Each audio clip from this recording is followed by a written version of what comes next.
81 matchs sous le maillot de l'équipe de France, 379 fois avec le Manchester United Champions League, Coupe du Monde, 5 fois champion d'Angleterre. Une carrière incroyable et l'envie de raconter, de dire voilà qui je suis. Ce gamin qui est né au Sénégal, qui a grandi aux Ulysses, c'est moi. Bien sûr, je pense que quand tu fais une autobiographie, faut être transparent, sincère et raconter. Et voilà, je l'ai fait vraiment pour les gens. Et même moi, quand je lis mon livre, je me dis c'est d'une science-fiction quelquefois. Et c'est pour ça que les gens ils rigolent quand ils me disent Pat, comment ça va. Je dis je suis toujours en vie. Et c'est important d'être en vie aujourd'hui et de pouvoir partager mon histoire avec beaucoup d'enfants. Ouais, le premier chapitre s'appelle L'enfant sauvage. C'est ça, c'est le gamin, je disais, des Ulysses, qui fait quelques conneries légères, mais quand même, vit là. Mais quand même, c'est ce que je dis à toutes les personnes. Je fais que de répéter la même chose, mais naître noir, c'est déjà des avantages dans ce monde. Et grandir dans une cité, c'est pas de jouer les caïds ou les gangsters. J'ai horreur de ces célébrités. Oui, je viens de là, ils sont faits. Non, c'est une question de survie.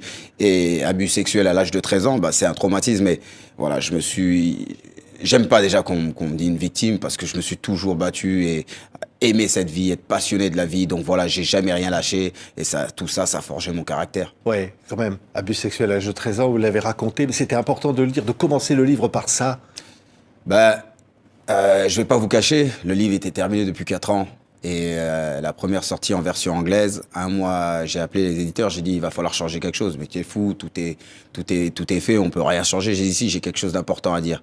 Et puis là, voilà, j'ai fait les aveux de cet abus sexuel que j'avais pas écrit dès le début. Il y a eu un déclic. Bien sûr, j'ai rencontré la femme de ma vie. Hein. Ouais. On pourra en parler après. C'est elle qui a réussi à balayer toute cette masculinité toxique. Et comme j'ai dit, moi j'ai toujours grandi avec l'éducation. Pleurer, c'est un signe de faiblesse. Donc voilà, elle a réussi à ouvrir mon cœur et j'ai réussi à me lâcher et faire confiance à quelqu'un. Ouais. Dans le livre, vous dites, Patrice, j'ai 40 ans, je veux dire la vérité. Margot m'a aidé à me libérer de mes démons. Je suis libre de pleurer maintenant. Oui, c'est pourtant pour certaines personnes c'est facile. Mais c'est pas pour moi. Depuis l'âge de 13 ans, c'était compliqué. J'ai perdu des frères. J'allais à des enterrements. Je rigolais. Pour moi, même quelquefois, pleurer de joie. J'ai jamais pleuré de joie parce que je faisais même semblant quand on gagnait des trophées, de célébrer et d'être heureux parce que j'avais bloqué toutes ces émotions. C'était un traumatisme. Moi, je mettais toujours ça sur le côté de la cité. Mais voilà, j'avais bloqué cette émotion de tristesse et j'étais un rebelle et je voulais faire confiance à plus personne. Ouais, un bad boy.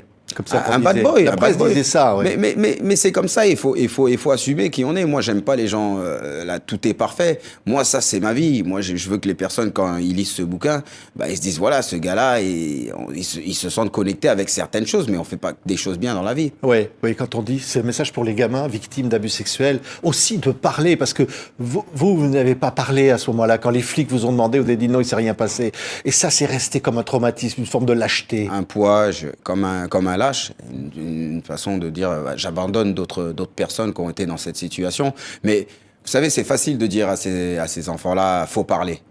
Mais moi, on fait que de dire, mais Patrice, quel courage. Non, c'est pas une question de courage. Ces enfants-là, s'ils parlent pas, ça veut pas dire qu'ils sont pas courageux, mais c'est juste qu'il faut un déclic. Il faut refaire confiance. Et pour refaire confiance à quelqu'un, c'est difficile. Et on n'arrive même pas à en parler à ses propres parents, à ses proches. Il y a certains enfants qui se font abuser sexuellement dans leur propre famille. C'est difficile d'un gamin qui va dire je peux mettre mon papa en prison ou ma maman en prison. Donc voilà, il faut trouver le bon moment. Moi, depuis que j'ai fait ces révélations, il y a d'autres personnes, d'autres joueurs qui m'ont dit il m'est arrivé la même chose, mais je vais pas les forcer à en parler. Mais juste, voilà, j'espère que ça va donner la force à plusieurs personnes. Un gamin donc, qui est grandi là-bas aux Ulysses, qui vend un peu de shit à un moment, qui fait quelques conneries. Un frère qui meurt d'overdose. C'est ça le milieu aussi où vous grandissez, Patrice? Non, exactement. Mais après, comme je dis, pour moi, ces choses-là, tout était normal. C'est beaucoup d'inconscience. Et c'est vrai que quand je lis mon livre, et maintenant avec plus de recul et un homme plus mature et différent, tu te dis, waouh, t'en as vraiment pris plein la gueule. Et des fois, beaucoup de personnes me disent, mais d'où vient cette force de caractère? Je me suis forgé tout seul.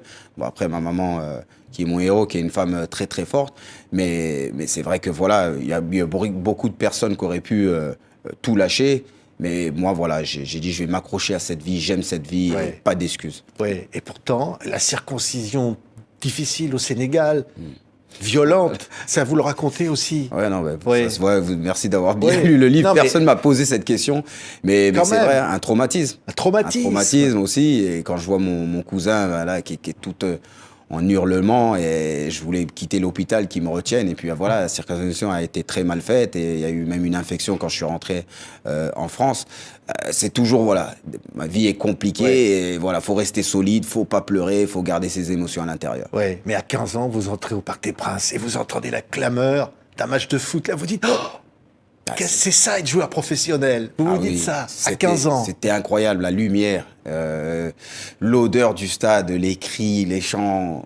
J'ai dit, ah, waouh, c'est ça d'être footballeur professionnel, c'est incroyable. Bah, je vais le devenir un jour. Ouais. Et puis, ça va arriver. Non, ça Quand va. même. Ça Quand va même. arriver quand même, mais comme je dis, voilà, je me rappelle ma professeure de français à l'école. Et on devait mettre ce qu'on voudrait devenir plus tard, et beaucoup avocats, policiers, ou moi je disais footballeur, et tout le monde rigolait. Et elle me disait, sur 300 détections, ils vont retenir peut-être 1 ou 2 joueurs, tu penses que tu vas faire parmi de... Et je disais oui, et tout le monde rigolait, mais aujourd'hui, je veux pas prendre une revanche sur cette prof de français. C'est juste, je voudrais pas qu'elle fasse la même chose avec d'autres enfants. Moi, quand les enfants me parlent, je dis, si tu veux même devenir le président de l'univers, un boulot qui n'existe pas, bah, il va falloir s'accrocher et faire beaucoup de sacrifices. Et alors, vous regardez ce gamin que vous étiez à l'époque, à travers ce livre, vous vous plongez, vous le retrouvez quelque part, vous dites, quand même, d'abord vous êtes en Italie, vous commencez à gagner un peu de fric, vous dites, ah, j'étais un vrai connard. Dès que j'ai commencé à gagner de l'argent, j'étais un vrai connard. Vous l'écrivez. Bien hein. sûr, parce que c'est pas facile. C'est pas facile de garder les pieds sur terre. Bon, j'ai été un connard, pas pendant longtemps. Heureusement, je veux dire, ma croyance et ça m'a remis les pieds sur terre, mais c'était compliqué. Je pensais que voilà, Oui. maintenant j'étais invincible, je pouvais m'acheter tout ce que je voulais. Si je m'achetais, je sais pas, une télé, je voulais en acheter 3, etc. Parce que c'est compliqué. Il n'y a pas d'aide mentale vraiment à ce niveau-là dans le monde du football. On n'est pas préparé. Oui, et pourtant vous dites, ma religion c'est d'être le meilleur être humain possible. C'est Exact. ça, votre religion. Exactement, j'ai grandi avec l'éducation, mon père était catholique, mais aujourd'hui je n'ai plus aucune religion et comme vous l'avez dit, ma religion c'est d'être le meilleur être humain possible. Donc on fera des erreurs dans la vie, mais voilà, partager, donner le de soi-même. Je peux prier avec des musulmans, avec des catholiques, avec des juifs, parce que je respecte toutes les religions, mais moi je trouve que maintenant les religions, au lieu d'unir les personnes, ça les divise. Et c'est pour ça que bon, voilà, l'éducation qu'ils ont pour mes enfants, c'est respecte toutes les religions, mais voilà, la religion le numéro 1, c'est d'être le meilleur être humain possible. Et alors, il y a le drame de Krishna, le chaos de Krishna dans ce livre. Vous racontez, vous êtes le capitaine de l'équipe de France, ce mondial en Afrique du Sud, les insultes, Anelka dans le vestiaire, et puis le bus. Et vous dites, je prends tout, je décide de prendre tout sur la gueule. Moi, j'endosse tout. Bah, ça a toujours été ma façon d'être. C'est-à-dire, si tu es heureux, bah, je suis heureux. J'ai jamais pensé à ma gueule, j'ai jamais pensé à mon bonheur. Et l'histoire de Naïsna, elle a fait beaucoup de bruit, mais je dirais même presque pour rien, parce que je raconte les détails dans mon livre. Quand les personnes, j'en ai marre, pourquoi vous n'êtes pas descendu du bus? On est descendu du bus, les gens ils oublient. On est parti signer à ses enfants certains autographes. Et quand on est remonté dans le bus, Raymond Domenech a confisqué les clés du chauffeur et on a été pris en otage. Donc on voit ces images dignes d'un film de Steven Spielberg. Mais voilà, il y a beaucoup de vérité. Mais j'ai pas fait ce livre vraiment pour m'expliquer sur ce sujet. C'est juste que j'ai fait mon autobiographie. Quand j'ai parlé de mon enfance sauvage, bah, je suis obligé, c'est comme un millefeuille. J'étais obligé de tout vraiment décaler. Oui, oui. Mais il y a un autre match qui va rester marqué, c'est quand on vous insulte. Et vous dites d'ailleurs, vous avez reçu parfois des bananes sur le terrain. Il y a du racisme dans le foot. Un jour, vous pétez les plombs parce qu'on menace votre famille, des supporters de l'OM. Oui. Mais j'ai rectifié, je le dis souvent, ce supporter, c'est pas un supporter de l'OM. Moi, comme j'ai dit, quand tu dis arrête de gestuler comme un singe, comme il a dit, ça c'est... Bah, à l'âge de 17 ans, comme je dis, j'ai pris des bananes, on faisait les bruits de singe quand j'avais le ballon, mais c'est quand il a dit je vais égorger tes enfants. Et à partir de là, je suis un être humain, je suis pas là à promouvoir la violence, mais j'étais très humain ce jour-là. Et je répète, Marseille, j'ai passé des années magnifiques et je conseillerais à chaque joueur, dès s'ils ont la possibilité de signer dans ce club, qui sans réfléchir, qu'ils aillent là-bas. Mais voilà, c'est dommage parce que ça m'a fait très très mal. J'ai abandonné mes coéquipiers, l'entraîneur Rudy Garcia, quand j'ai vu qu'ils avaient les larmes aux yeux au moment de dire au revoir. Bah, c'est là que j'ai réalisé, merde, Pat, j'aurais dû te contrôler. Mais je regrette pas cette personne parce que c'est pas un vrai supporter de Marseille. Oui, oui. Vous dites, je suis pas un robot. Mais au fond, les footballeurs ne sont pas des robots. Qu'au fond, Mais exactement, mais il faut qu'il se lâche. le problème, c'est que on signe pour taper dans un ballon. Mais quand tu es footballeur, bah, tout de suite, on te met l'étiquette de l'exemple, de l'homme parfait. Tu peux pas avoir de réaction. Tu es un robot. Tout doit être parfait. Mais non, faut arrêter avec ça. On n'est pas des, on n'est pas, on va devenir des exemples, mais on n'est pas des exemples à la base. On a envie de juste jouer au football et prendre du plaisir. Et quand on parlait de robots, voilà. Ouais. Après, bah, quand j'étais à Monaco, on va dire ça allait, j'étais pas encore un robot. Mais quand tu arrives à Manchester et que Ferguson il te dit gagner, c'est normal, parce que Didier Deschamps gagner c'est important, mais Ferguson gagner c'est normal. Ben après même quand tu gagnes, ben, c'est normal, ça devient normal et tu laisses plus te transmettre rien du tout, pas de vulnérabilité et tu deviens un robot, une machine à gagner et ce que c'est t'entraîner, gagner et tu vis dans cette bulle. Ouais, ouais, mais quand on vous a dit, par exemple, on ferait la Coupe du Monde toutes les 2 ans, vous avez dit, les joueurs, c'est quoi, du bétail? C'est des jouets? C'est quoi? Mais il y a un C'est moment, pas possible. Il y a un moment, on dit les enfants où on veulent plus de football. Mais la santé mentale, Ouais. est-ce qu'on pense à ça? Est-ce qu'on pense à ça que jouer pour l'équipe de France, une grande nation comme l'équipe de France, où tu as la pression de gagner chaque tournoi et que ça se passe mal, pour récupérer, et après tu n'as que 2 semaines de vacances et tu dois retourner dans ton club. Donc il y a un moment, il faut arrêter. Faut arrêter, faut se dire la vérité. On va s'en mettre plus les poches. Et ça, c'est la réalité. Parce que quand un joueur, mentalement, il est touché, il se blesse automatiquement. Mais de toute façon, s'il se blesse, on en rachète un autre et le cirque continue. Donc voilà, moi, je préfère parler de ma franchise. Pour les joueurs, c'est impossible. C'est impossible. Et j'en suis sûr qu'on va arriver à certains joueurs qui vont avoir le besoin de se doper. Parce que c'est trop de matchs par saison. Déjà, jouer dans un grand club, et moi, jouer avec l'équipe de France, c'était 60 matchs par année. Et bon, parce que, Dieu merci, j'avais le corps pour tenir. Mais il y a beaucoup de personnes qui ne peuvent pas tenir, qui n'ont pas la même génétique. Ouais, oui, cette vérité, cette franchise, Patrice, c'est dire aussi à Mbappé, vous l'avez dit, lâche-toi, Kylian. C'est trop lisse, vous l'avez dit. Non, mais exactement, Oui. non, mais c'est juste que j'adore Kylian, j'adore ce joueur et j'espère pour lui qu'il deviendra même le Michael Jordan du football. Mais c'est vrai que moi, quand je regarde un joueur, c'est vraiment sa personnalité et ce qu'il dégage dans le groupe, mais aussi devant les médias. Et moi, bon, chacun est différent, mais quand il parle, c'est vrai qu'il est trop propre. Tu as l'impression que c'est un ministre qui parle. Et je pense qu'il est tellement bien encadré, il a une superbe éducation, des parents magnifiques, mais c'est juste que j'ai l'impression, il dérape pas jamais, il dérape jamais, mais tout est calculé. Et dans la vie, faut pas calculer, faut rester soi-même jusqu'au bout. Ouais, il y a des moments extraordinaires de confession, de franchise dans ce livre, qui est étonnant.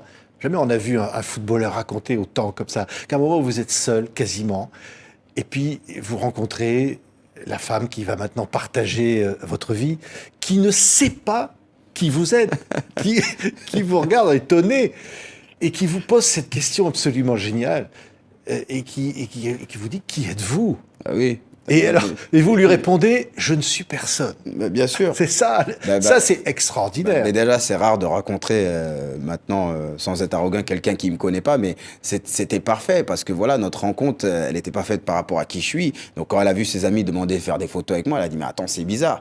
Donc elle a regardé mon Instagram, elle a dit t'es un comédien. C'est en arrivant à la maison qu'elle a vu une photo où j'avais le maillot de Manchester. Et elle a commencé à se poser des questions et après les amis lui disent mais tu sais c'est qui? C'est Patrice Evra, légende de Manchester, etc. Mais c'était vraiment marrant. Elle pensait que j'étais un comédien. Ouais, vous lui avez dit je ne suis personne, je suis juste quelqu'un qui veut rendre les gens heureux. Exactement. Ça c'est la meilleure définition de la vie, quoi. Mais en plus, je mens pas. Ouais. C'est une réalité. Ce que je promouvois dans mes réseaux sociaux, cette positivité, I love this game. Et dans la vie, c'est voilà, partager ce bonheur, rendre les gens heureux, les faire rigoler. Moi, je le dis sincèrement. Quand je vois sur certaines de mes vidéos des commentaires et où ils disent Patrice, écoute, j'ai perdu mon papa. En voyant l'une de tes vidéos, bah, ça m'a donné le sourire. Bah, ça, c'est plus important que de gagner la Champions League. Ouais.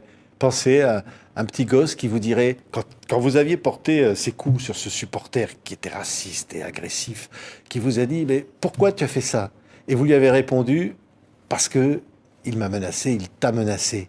Et quelque part, il vous a répondu, tu as eu raison. Et au fond, vous vous dites, on est des exemples dans le foot. Bah, c'était difficile. C'était mon fils Lenny, mon premier fils. Et t'es presque content. Ah, t'as eu raison. Et si j'étais obligé de lui dire non. Non, faut montrer l'exemple. Mais c'est difficile. Tu veux être un être humain en part entière et tu dois bloquer ses émotions. Mais après, je pense qu'il faut vraiment apprendre à nos enfants, la violence, c'est pas une solution.